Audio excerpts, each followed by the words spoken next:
बहू के मायके और ससुराल की आमने सामने छत। अंजलि अपने कमरे में इधर उधर टहल रही है। वो बार बार अपनी खिड़की के बाहर देखती है, जहां से उसे अपने पुराने घर की छत और उस पर सूखते हुए कपड़े साफ नजर आते हैं। दोनों घरों के बीच बस एक संकरी सी गली और एक ऊंची दीवार का फासला है, लेकिन रिश्तों की कड़वाहट ने उसे मीलों की दूरी में बदल दिया है। अब और कितनी देर, मैं यहाँ और कितनी देर कैद रहूंगी। सामने मेरा घर है, मेरी माँ है, मेरा बचपन है, पर मैं वहाँ जा नहीं सकती। ये कैसी दीवार खड़ी कर दी है दोनों परिवारों ने।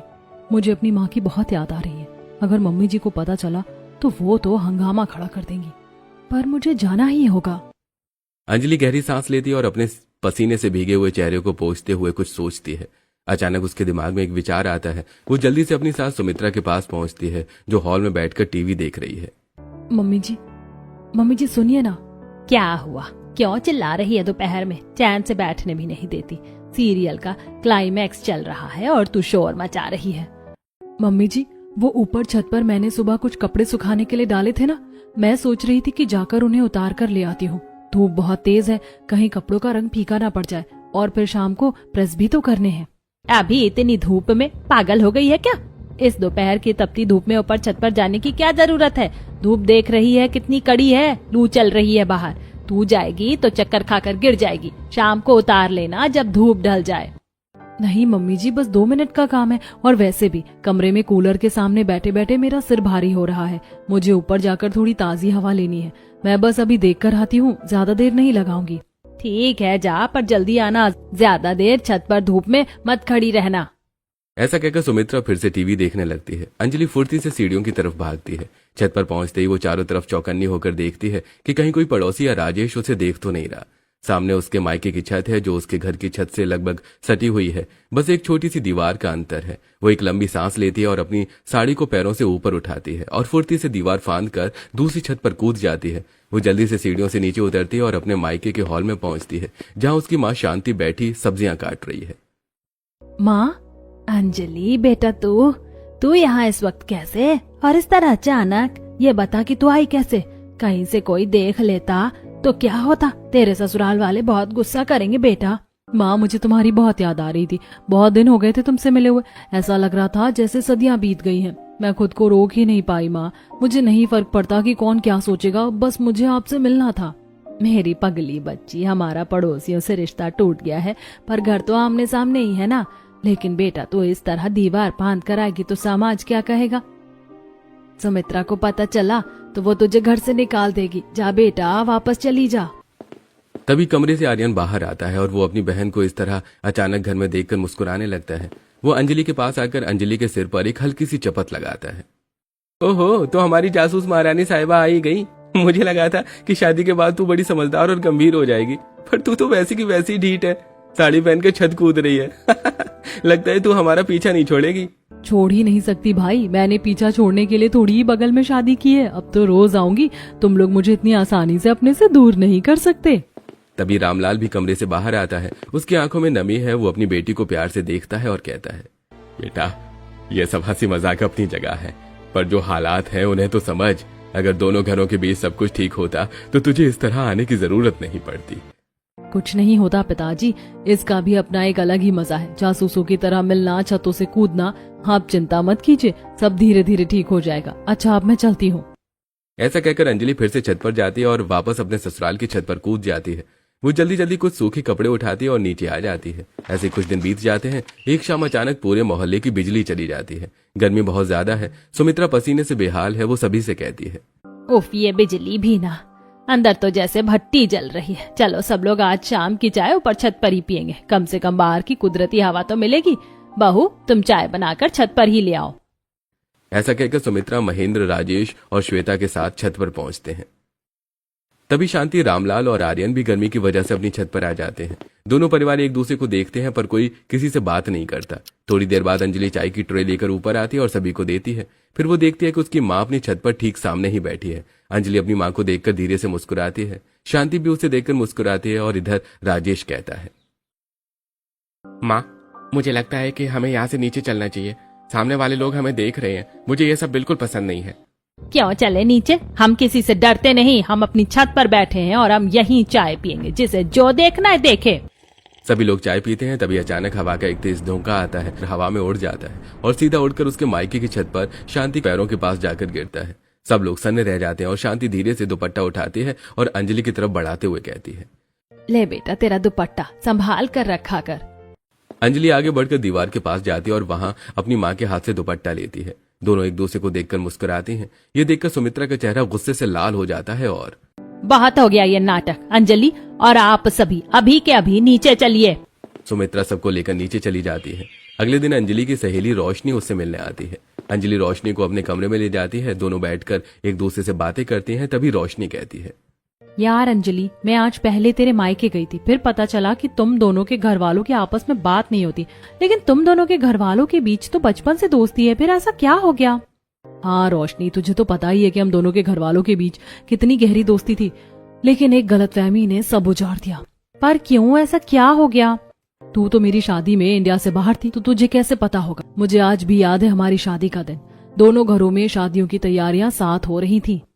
शहनाइयां बज रही हैं। एक ही मंडप लगा है जहां दो शादियां होनी है। अंजलि की शादी राजेश से और श्वेता की शादी आर्यन से। रामलाल भाई, आज का दिन इतिहास में लिखा जाएगा।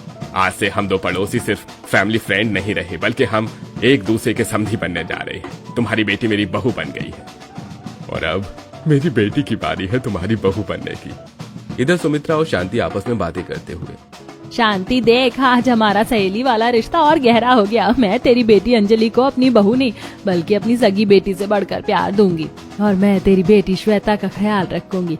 आज हम अपनी खुशियों की पोटली एक दूसरे के घर भेजने जा रहे हैं। बातें करने के बाद दोनों परिवार वाले अपने बच्चों की शादी की बाकी तैयारी में लग जाते हैं। लेकिन थोड़ी देर बाद अचानक आर्यन और उसका परिवार मंडप में आते हैं और रामलाल कहता है, महेंद्र भाई, मुझे माफ कर दीजिए।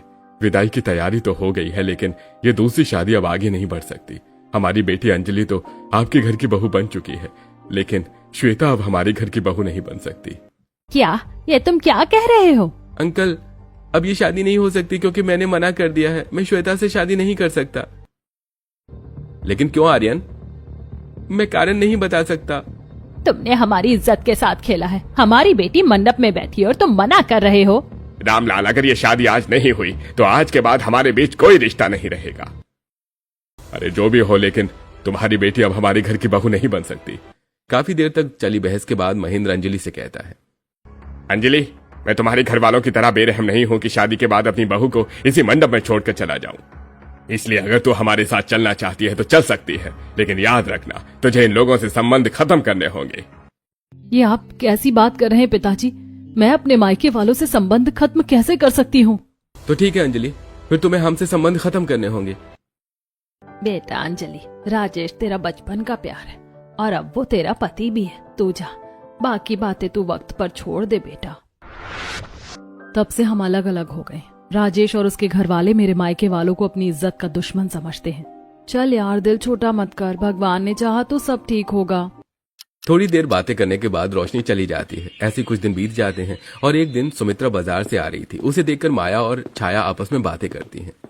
देख रही हो छाया बहन, सुमित्रा बहन और शांति बहन के परिवार वालों की दुश्मनी की सजा उनकी बेटी को मिली है। हाँ, बेचारी की शादी वाले दिन ही शादी टूट गई। अब कौन भला उससे शादी करेगा? हाँ बहन, मंडप में छूटी हुई लड़की से कोई शादी नहीं करता। मुझे तो लगता है कि अब उसे जिंदगी भर कुंवारी रहना पड़ेगा। दोनों परिवार वालों ने मिलकर अपनी दोस्ती के चक्कर में बेचारी श्वेता की जिंदगी ही खराब कर दी। पड़ोसियों के ताने सुमित्रा को बहुत बुरे लगते हैं। वो गुस्से में घर आती है और श्वेता से कहती है, श्वेता, ये सब्जियां किचन में रख दे और हाँ, अंजलि कहाँ है, जरा उसे बुलाना तो। ठीक है माँ। ऐसा कहकर श्वेता रसोई में जाकर सब्जियां रखती है और फिर वो अंजलि के कमरे में जाती है तो देखती है कि अंजलि वहां नहीं है। ये देखकर श्वेता मन ही मन सोचती है, हे भगवान, लगता है अंजलि भाभी फिर चोरी छुपे अपने मायके चली गई। अगर माँ को पता चलेगा तो बहुत गुस्सा करेंगी। किसी भी तरह से माँ को बहलाना होगा। यही सोचकर श्वेता हॉल में आती है और अपनी माँ से कहती है, माँ, गर्मी की वजह से भाभी अभी बाथरूम में नहाने गई है। आप थोड़ी देर अपने कमरे में आराम कर लीजिए, तब तक भाभी भी नहा कर आ जाएंगी। ठीक है। सुमित्रा ऐसा कहकर अपने कमरे में आराम करने लिए चली जाती है। तो वहीं दूसरी तरफ अंजलि की माँ उससे कहती है, अंजलि बेटा, तू फिर आ गई। हाँ माँ, छत से कूद के। बेटा, तुझे कितनी बार समझाया है कि ससुराल वालों से छुपकर मत आया कर। उन्हें पता चला तो गुस्सा करेंगे। कोई बात नहीं माँ, मैं संभाल लूंगी, तुम वो सब छोड़ो। अंजलि की बात सुनकर शांति मुस्कुरा देती है। फिर वो किचन में जाती है और उसे फ्रिज से निकालकर रसगुल्ला लाकर खिलाती है। अंजलि बहुत खुश होती है। तभी अंजलि के फोन पर श्वेता का फोन आता है और वो कहती है, भाभी, माँ बाजार से वापस आ गई हैं, आप जल्दी घर आ जाइए। अगर उन्हें पता चल गया कि आप अपने मायके गई हैं तो आपको तो पता है कि वो कितना गुस्सा करेंगी। श्वेता, तुम्हारा बहुत बहुत धन्यवाद कि तुमने मुझे फोन किया। सच में तुम बहुत अच्छी हो कि मेरा दर्द समझती हो। मैं अभी आती हूँ। फोन रखकर अंजलि अपनी माँ से कहती है, अच्छा माँ, अब मैं चलती हूँ, मेरी सास आ गई है। मैं तुमसे इस तरह छुप छुप कर मिलने आती रहूंगी।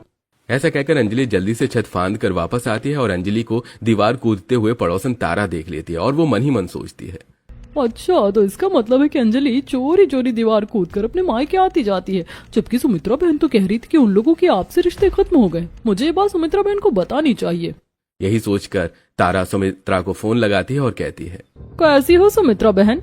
हाँ तारा बहन, मैं तो अच्छी हूँ, तुम बताओ। अरे सुमित्रा बहन, मैं तो छत पर कपड़े उठाने के लिए गई थी, लेकिन तभी देखा कि तुम्हारी बहू दीवार कूदकर अपने मायके से वापस आ रही है, तो सोचा तुम्हें बता दूं। पता नहीं तुम्हें पता भी है या नहीं।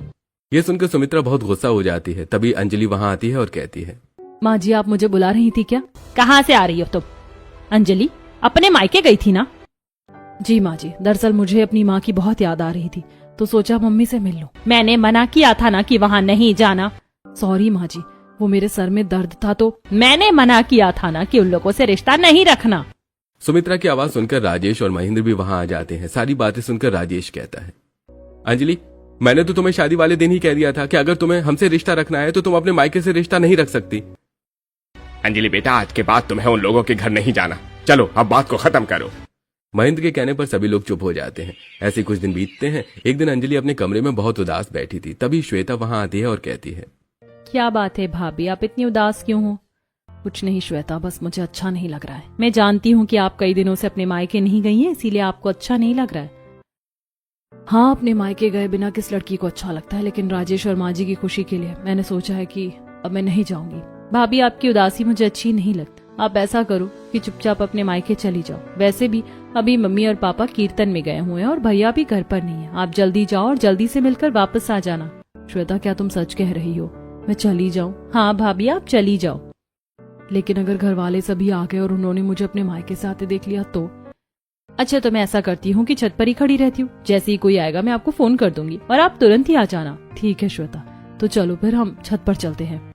अब अंजलि और श्वेता दोनों छत पर जाती हैं। छत पर आर्यन फोन पर किसी से बात कर रहा था। श्वेता उसे देखते ही नजरें नीचे कर लेती है। आर्यन उसे ध्यान से देखता है। तभी अंजलि भी अपने मायके की छत पर कूद जाती है। तभी आर्यन, अरे अंजलि तू? हाँ भैया, मैं आप सबसे मिलने आई हूँ। चलिए जल्दी नीचे चलिए। ऐसा कहकर अंजलि आर्यन को लेकर नीचे चली जाती है और श्वेता छत से बाहर देखने लगती है। अंजलि अपने माता पिता से मिलती है और ढेर सारी बातें करती है। उसके बाद आर्यन कहता है, अरे अंजलि, तू बस बातें ही करती रहेगी या अपने हाथ की चाय भी पिलाएगी बनाकर? अंजलि, तुझे तो पता है कि तेरे हाथ की चाय हमें कितनी पसंद है। तो अंजलि बेटा, हो जाए फिर तेरे हाथ की एक कप चाय। ठीक है आर्यन भैया, आप भी मेरे साथ किचन में चलो, मुझे आपसे कुछ बात करनी है। ऐसा कहकर अंजलि आर्यन को लेकर किचन में जाती है और चाय बनाते हुए आर्यन से कहती है, आर्यन भैया, मुझे एक बात समझ नहीं आई। आप तो हमेशा से ही श्वेता को बहुत पसंद करते थे और आज मैंने आपकी आंखों में श्वेता के लिए प्यार देखा, तो फिर आपने अचानक शादी से मना क्यों कर दिया था? अंजलि, जो बात खत्म हो गई, मैं उसे बारे में बात नहीं करना चाहता। मैं श्वेता को पसंद करता था, ये सच है, और मैं श्वेता को पसंद करता हूँ, ये भी सच है। लेकिन उसके पीछे का सच अब दफन हो चुका है और मुझे नहीं लगता कि हमें दोबारा कभी इस बारे में बात करनी चाहिए। शायद इसी में हम सबकी भलाई है। ऐसा कहकर आर्यन वहां से चला जाता है। अंजलि चाय बनाती है और हॉल में लाकर सभी को चाय देती है। सभी लोग साथ बैठकर चाय पीते हैं। तभी श्वेता का फोन आता है और वो अंजलि से कहती है, अंजलि भाभी, आप जल्दी से घर आ जाइए, घर वालों के आने का समय हो रहा है। अंजलि फोन रखती है और अपने घर वालों से विदा लेकर वापस छत की ओर जाती है और अपनी छत पर कूद जाती है। फिर अंजलि और श्वेता दोनों वापस नीचे जाती हैं। ऐसे कुछ दिन बीतते हैं। एक दिन राजेश अंजलि से कहता है, अंजलि, काफी दिन हो गए हम दोनों बाहर नहीं घूमने गए। तुम तैयार हो जाओ, आज हम दोनों फिल्म देखने जाएंगे। ठीक है राजेश, मैं अभी तैयार हो जाती हूँ। अंजलि अपने कमरे में जाती है और एक रेड कलर की सुंदर साड़ी पहनकर तैयार होती है। फिर वो राजेश के साथ टॉकीज फिल्म देखने जाती है। दोनों पॉपकॉर्न खाते हुए फिल्म देखते हैं। तभी अंजलि देखती है कि बगल में बैठा कपल फिल्म कम देख रहा था और बातें ज्यादा कर रहा था। ये देखकर अंजलि राजेश से कहती है, देखो राजेश, कितना प्यार है ना इस कपल में, बस एक दूसरे से बातें किए जा रहे हैं। हाँ, लेकिन हम तो फिल्म देखने आए हैं, इसलिए फिल्म देखो। अब फिल्म देखने के बाद दोनों टॉकीज से बाहर निकलते हैं और बाहर एक पानीपुरी की दुकान पर पानीपुरी खाते हैं। वापसी में अंजलि एक लड़की से टकरा जाती है और कहती है, सॉरी, कोई बात नहीं, संभल कर चलिए। डार्लिंग तुम्हें तो कुछ नहीं हुआ ना, मेरे होते हुए तुम्हें क्या हो सकता है, चलो चलें। ऐसा कहकर दोनों वहां से चले जाते हैं। तब अंजलि राजेश से कहती है, राजेश, ये तो वही दोनों थे जो टॉकीज में हमारे बगल में बैठे थे। हाँ अंजलि तुम सही कह रही हो। खैर अब हम घर चलें, काफी देर हो गई है। अब अंजलि और राजेश दोनों घर वापस आ जाते हैं। ऐसे ही कुछ दिन बीत जाते हैं। एक दिन अंजलि खुश होकर हॉल में आती है जहाँ सभी लोग बैठे हुए थे। तभी अंजलि अपने ससुर से कहती है, पापा जी कल आपका जन्मदिन है ना, तो क्यों ना हम छोटी सी पार्टी प्लान कर ले। नहीं बहू, कोई पार्टी नहीं होगी। कल मेरे साथ तुम्हारे पिताजी का भी जन्मदिन है। जब से हम पड़ोसी बने थे हमने साथ में ही अपना जन्मदिन सेलिब्रेट किया था, लेकिन अब हमारा साथ मुमकिन नहीं, तो जन्मदिन मनाना भी मुमकिन नहीं है। पर पापा जी अगर आप कहें तो मैं अपने पापा जी को भी यहीं बुला लूं। अंजलि तुम्हें कितनी बार कहा है कि अब हमारा आपस में कोई रिश्ता नहीं हो सकता। आज के बाद ये बात कभी मत करना, समझी तुम। राजेश बिल्कुल सही कह रहा है। वैसे अब रात बहुत हो चुकी है, हम सबको अपने कमरे में जाकर सो जाना चाहिए। ये सुनकर अंजलि बहुत उदास हो जाती है। सभी अपने कमरे में जाकर सो जाते हैं। राजेश भी सो चुका था, लेकिन अंजलि को नींद नहीं आ रही थी। रात के 12 बजते हैं। अंजलि फिर एक बार चोरी से छत पर जाती है और अपनी छत पर कूद जाती है। फिर वो नीचे आती है तो देखती है कि सभी लोग हॉल में बैठे थे और वहां केक भी रखा हुआ था। वो सीधे अपने पापा के पास जाकर उन्हें गले से लगा लेती है और कहती है, पापा जन्मदिन मुबारक हो। बेटा मैं तो तुम्हारा ही इंतजार कर रहा था, मुझे पता था तू आएगी। पापा मैं कैसे ना आती। अंजलि चल अब केक कट करते हैं। रामलाल केक काटता है और सभी को खिलाता है। थोड़ी देर बाद अंजलि अपनी माँ से कहती है, माँ आप लोग तो जानते हैं कि आज मेरे ससुर का भी जन्मदिन है, लेकिन हमारे परिवार की आपसे दुश्मनी की वजह से वो अपना जन्मदिन नहीं मनाना चाहते हैं। हाँ बेटा, हम जानते हैं हमारे परिवारों की किस्मत में आपस में दूरियां ही लिखी थी। वैसे काफी देर हो चुकी, अब तू वापस जा, किसी ने देख लिया तो मुसीबत हो जाएगी। अंजलि 1 मिनट रुक, मैं अभी आता हूँ। ऐसा कहकर आर्यन किचन में जाता है और एक छोटा सा डिब्बा लेकर आता है। उसमें केक काट कर थोड़ा सा केक रख देता है और अंजलि को देते हुए कहता है, अंजलि तेरे ससुराल में और कोई तो ये केक नहीं खाएगा, लेकिन हाँ तो श्वेता को ये केक दे देना। अब अंजलि वो केक ले लेती है और वापस छत पर जाती है और दीवार कूद कर अपनी छत पर वापस आ जाती है। फिर वो दबे पांव श्वेता के कमरे में जाती है और केक देते हुए कहती है, श्वेता मैं अपने पापा को विश करने के लिए अपने मायके गई थी। ये केक भैया ने तुम्हारे लिए भेजा है। ओह थैंक्स भाभी, मैं खा लूंगी। वैसे कैसा रहा आपके पापा का जन्मदिन? बहुत अच्छा, और पता है वो लोग केक काटने के लिए मेरा ही इंतजार कर रहे थे। इधर अंजलि श्वेता से अपने मायके की बात कर रही थी। उधर राजेश की नींद खुलती है और वो देखता है कि श्वेता कमरे में नहीं है, तो वो अपने आप से कहता है, अरे इतनी रात को श्वेता कहाँ चली गई? कहीं ऐसा तो नहीं कि वो अपने मायके चली गई हो। राजेश ऐसा सोच रहा था कि तभी अंजलि कमरे में आ जाती है और वो अंजलि को देखते ही कहता है, कहाँ गई थी तुम इतनी रात को? अपने मायके ना? हाँ बस पापा को विश करने गई थी। तुम क्यों नहीं समझती हो कि अब हमारा उन लोगों से कोई रिश्ता नहीं रहा, क्योंकि उन लोगों ने हमारी इज्जत की कोई परवाह नहीं की। आज के बाद गई तो अंजाम बुरा होगा। सॉरी राजेश, अब नहीं जाऊंगी कभी। ऐसे कुछ दिन बीतते हैं। एक दिन सभी लोग हॉल में बैठे टीवी देख रहे थे। तभी महेंद्र अंजलि से कहता है, अंजलि बेटा, मुझे बहुत दिनों से खीर खाने का मन कर रहा है, जरा तू आज खीर बनाकर खिला दे। हाँ पिताजी, आपने तो मेरे मुंह की बात छीन ली। अपने मायके में तो अक्सर मैं अपनी माँ और पिताजी के लिए खीर बनाया करती थी, क्योंकि उन्हें भी मेरे हाथ की खीर बहुत पसंद है। हाँ भाभी, हम सबको याद है, जब भी आपके यहाँ खीर बनती थी तो आंटी वो खीर हमारे यहाँ जरूर लेकर आती थी। दोनों की बातें सुनकर सुमित्रा गुस्सा होते हुए कहती है, श्वेता अंजलि, कितनी बार कहा कि उन लोगों की बातें मत किया करो। हाँ अंजलि, माँ बिल्कुल सच कहती है। हमें तुम्हारे मायके वालों की कोई बात नहीं सुननी है। ठीक है, मैं नहीं करूंगी। अच्छा मैं आप लोगों के लिए खीर बनाकर लेकर आती हूँ। ऐसा कहकर अंजलि रसोई में जाती है और फ्रिज से दूध निकालकर उबालने के लिए चढ़ाती है और खीर के लिए मेवे काटते हुए मन ही मन सोचती है, हे भगवान, इन लोगों की दुश्मनी कभी खत्म होगी या नहीं? लेकिन मैं अपने हाथों से खीर बनाऊं और अपने माता पिता को ना खिलाऊं, ये भला कैसे हो सकता है? मुझे कुछ तो करना पड़ेगा। ऐसा सोचते हुए अंजलि खीर बनाती है। उसके बाद हॉल में लाकर सभी को देती है। सभी लोग खीर खाते हैं। खीर खाकर राजेश कहता है, अंजलि खीर तो तुमने सच में बहुत अच्छी बनाई है, मजा आ गया खीर खाकर। आओ बैठो, तुम भी खाओ। अब अंजलि भी सभी के साथ बैठकर खीर खाती है। थोड़ी देर बाद सभी अपने अपने कमरे में चले जाते हैं। तब अंजलि किचन में जाती है और एक डिब्बे में खीर पैक करते हुए अपने आप से कहती है, सभी लोग अपने अपने कमरे में आराम करें, मैं खीर लेकर जाती हूँ और जल्दी से अपने मायके वालों को दे आती हूँ। यही सोचकर अंजलि किचन से बाहर निकलती है और आसपास देखती है। फिर वो सीढ़ियों की तरफ बढ़ जाती है। अंजलि खीर लेकर छत पर जाती है और दीवार कूद कर अपने मायके की छत पर आ जाती है। फिर सीढ़ियों से उतरकर अपने मायके के हॉल में आती है जहाँ सभी लोग बैठे थे। अंजलि को देखकर शांति कहती है, अंजलि बेटा, तू अचानक यहाँ और इस डब्बे में क्या है? माँ मैंने आज अपने ससुराल में खीर बनाई थी और तुम्हें तो पता है ना कि मैं खीर बनाऊं और आप लोगों को ना खिलाऊं तो मेरा मन नहीं मानेगा। आप लोग ये खीर खा लीजिए। हाँ बेटा, एक जमाना था जब तुम्हारे ससुराल वाले और हम लोग साथ बैठकर खीर खाते थे, लेकिन अब वो दिन नहीं बचे। खैर तुम ये खीर रख दो और चली जाओ, हम लोग खा लेंगे। रामलाल के ऐसा कहने पर अंजलि खीर वहां रख देती है और सीढ़ियों से चढ़कर छत पर आती है। फिर वो अपनी छत पर कूद जाती है और दबे पांव नीचे उतर जाती है। सभी लोग अभी भी अपने अपने कमरे में थे। अंजलि भी चुपचाप अपने कमरे में चली जाती है।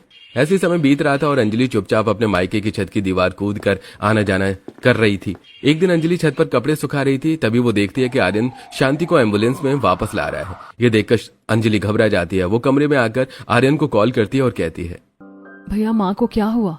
माँ की तबीयत खराब थी, डॉक्टर को दिखा कर लाया हूँ। भैया आपने मुझे बताया नहीं, मैं अभी आती हूँ माँ को देखने के लिए। उसके बाद अंजलि सुमित्रा के पास जाती है और कहती है, मम्मी जी मेरी माँ की तबीयत खराब है, मुझे उन्हें देखने जाना है। मैंने कहा ना तुम नहीं जा सकती, चाहे कुछ भी हो जाए। हाँ जी मेरी माँ की तबीयत खराब है, वो मुझे याद कर रही होंगी और मत भूलिए कि वो मेरी माँ है, मैं उन्हें देखने जरूर जाऊंगी। ऐसा कहकर अंजलि सीढ़ियों से ऊपर चली जाती है। वो अपने मायके पहुंचती है और अपनी माँ से बातें करते हुए कहती है, माँ अब कैसी है तुम्हारी तबीयत? अच्छी है बेटा, और तू आ गई तो बिल्कुल ठीक हो जाएगी। अंजलि थोड़ी देर अपने मायके में रहकर सभी से बातें करती है। उसके बाद वो सीढ़ियों की तरफ जाती है और वापस अपनी छत पर कूद जाती है तो देखती है कि सब लोग छत पर खड़े हैं। राजेश अंजलि को देखकर गुस्से से कहता है, जिन लोगों ने मेरी इज्जत को नीलाम किया तुम उनसे रिश्ता क्यों रख रही हो? अगर तुम्हें उनसे संबंध खत्म नहीं किया तो हमसे खत्म करना पड़ेगा। ये कौन सी बात हुई राजेश? वो मेरे घर वाले हैं, मैं उन्हें कभी नहीं छोड़ सकती। तुम्हारे घर वाले थर्ड क्लास हैं। खबरदार, मेरे घर वालों को कुछ मत कहना। वो इसी लायक है और मैंने तो सिर्फ थर्ड क्लास का है, इससे भी ज्यादा डिजर्व करते हैं वो। और एक बात सुन लो, आज तुम घर के अंदर तभी आ सकती हो जब तुम ये वादा करो कि उनके घर कभी नहीं जाओगी। ठीक है, अगर ऐसी बात है तो मैं जा रही हूँ घर छोड़कर। हल्ला सुनकर अंजलि के मायके वाले भी छत पर आ जाते हैं। इससे पहले कि वो कुछ बोल पाते श्वेता बीच में आती है और कहती है, रुकिए भाभी, आप घर छोड़कर नहीं जाएंगी। माँ पिताजी सब कुछ मेरी वजह से हो रहा है, आज मैं आपको सच बताऊंगी। मतलब? श्वेता की आंखों में आंसू है और वो बीती हुई बातें बताना शुरू करती है। शादी का दिन है। श्वेता छत से पीछे की सीढ़ियों से उतर रही है, तभी आर्यन उसे देख लेता है और वहां आकर कहता है, क्या कर रही हो तुम? थोड़ी देर बाद हमारी शादी होने वाली और तुम इस तरह कहाँ भाग रही हो? इसीलिए तो भाग रही हूँ क्योंकि मैं तुमसे शादी नहीं करना चाहती। मैं विशाल से प्यार करती हूँ और उसी से शादी करूंगी, लेकिन पिताजी तुम्हारे सिवा मेरी शादी किसी से नहीं करना चाहते हैं, इसीलिए अब भागने के अलावा मेरे पास कोई रास्ता नहीं बचा। नहीं श्वेता, तुम इस घर की इज्जत खराब मत करो। अगर ऐसी बात है तो मैं खुद इस शादी से मना कर दूंगा, तुम्हारा नाम भी नहीं आएगा और कुछ महीनों बाद तुम अपने बॉयफ्रेंड से शादी कर सकती हो। और इसीलिए आर्यन ने मुझसे शादी करने के लिए मना किया, जिस वजह से आप लोगों की दुश्मनी हो गई। ये क्या बोल रही है तू? अंजलि के मायके वाले भी अपने छत पर खड़े सारी बातें सुन रहे थे। तभी आर्यन कहता है, अंकल आंटी, श्वेता सही कह रही है, यही पूरा सच है। श्वेता तू ये सब क्या कह रही है? क्या वाकई आर्यन ने तुझे बचाने के लिए खुद को बदनाम किया? हमने तो उसे क्या क्या नहीं कहा, हमने उसे धोखेबाज समझा, उसे घटिया कहा। हाँ भैया, आर्यन ने मुझसे वादा किया था कि वो मेरी इज्जत पर आंच नहीं आने देंगे। उन्होंने जानबूझकर मंडप में तमाशा किया ताकि सबकी नफरत उनकी तरफ मुड़ जाए और मेरा राज सुरक्षित रहे। मैं डरपोक थी भैया, मैं उस वक्त सच नहीं बोल पाई। सुना आपने, अब भी आपको मेरे घर वाले थर्ड क्लास लगते हैं। मेरे भाई ने अपनी जिंदगी दांव पर लगा दी ताकि आपकी बहन की इज्जत बची रहे और आप लोग दिन रात उन्हें कोसते रहे। अंजलि की बात सुनकर महेंद्र हाथ जोड़कर अंजलि के पिता से कहता है, रामलाल भाई मुझे माफ कर दो, मैं तो अंधा हो गया था, अपने दोस्त की शराफत को मैं समझ ही नहीं पाया। आर्यन बेटा मुझे माफ कर दो, मैंने तुम्हें बहुत बुरा भला कहा। अरे महेंद्र भाई, अब पुरानी बातों को याद करके क्या फायदा, सच सामने आ गया, यही बड़ी बात है। आर्यन ने जो किया वो उसका फर्ज था, दोस्ती और इंसानियत का फर्ज भी। माहौल भावुक हो जाता है। सुमित्रा अपनी छत से दीवार कूदकर शांति के घर की ओर भागती है। दोनों सहेलियां एक दूसरे के गले लगकर खूब रोती हैं। शांति मुझे माफ कर दे, मैंने अपनी सहेली पर भरोसा नहीं किया। मैंने अंजलि को भी बहुत तंग किया, उसे तेरे पास आने से रोका, मैं बहुत शर्मिंदा हूँ। कोई बात नहीं सुमित्रा, गलतफहमी की दीवार बहुत ऊंची होती है, पर आज वो गिर गई है। मेरी बेटी अब तेरे घर में खुशी खुशी रहेगी, मुझे बस यही चाहिए। अंजलि के ससुराल वालों को अपनी गलती का एहसास होता है और वो अंजलि के मायके वालों से माफी मांगते हैं। अंजलि के घर वाले उन्हें माफ कर देते हैं। तब आर्यन कहता है, अंकल अब जब हम दोनों परिवार आपस में मिल ही गए हैं तो अब श्वेता की शादी उसके बॉयफ्रेंड विशाल से कर देनी चाहिए। तुम ठीक कहते हो आर्यन।